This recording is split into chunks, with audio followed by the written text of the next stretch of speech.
back. Today we're going to talk about powers and exponents. In order to do that, we're going to take some time to explore what it means in numbers to have powers and exponents, and also in algebra.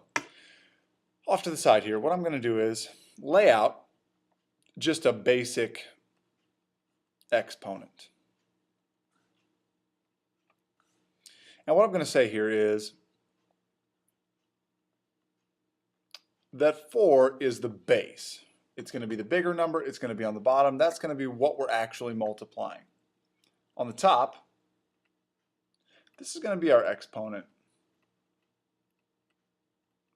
And our exponent is what we're using to tell us the number of times we're going to multiply something.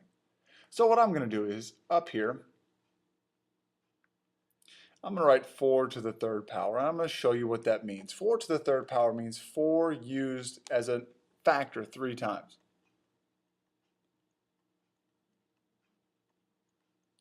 So we can see by this that the exponent means the number of times multiplied. And the base is the number we multiply. And so our exponent tells us how many times we use it. If we do this for algebra, let's say we have x to the fourth power. That's going to be x times x times x times x. X is used as a power 4 times, and our base of x is what we're multiplying. If we apply this to paper folding, one of the things that we see when we start to fold paper is we start to have exponents working for us. If I take a piece of paper here, I notice that already I have no folds. And if I fold it in half, my number of folds is now 1. But the number of sections is going to be 2. So I'll fold it again. And I notice now that I have 1, 2 folds, but 4 sections. Folding it back up and imparting a third fold, I'm now going to have 1,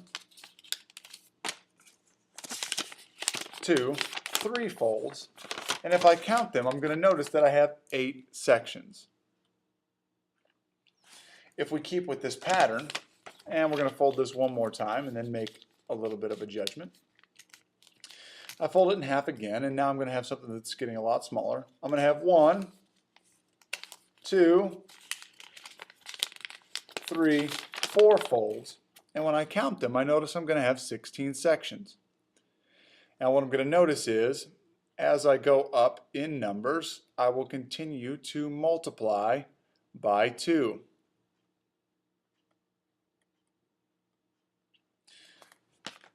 This is all part of an exponential pattern. 2 to the first, 2 to the second,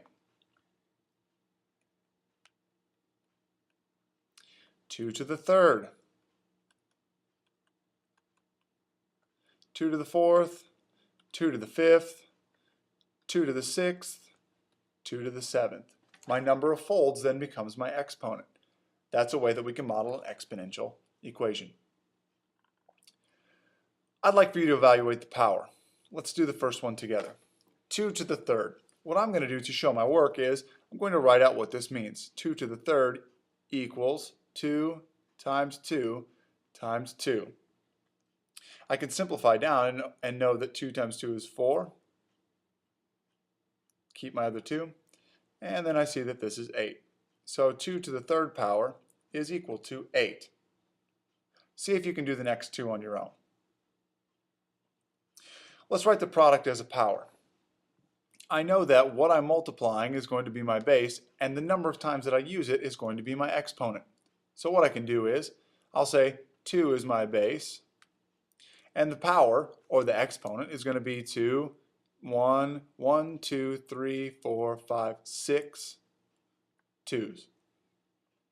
I have 2 used 6 times, so that's going to be my exponent.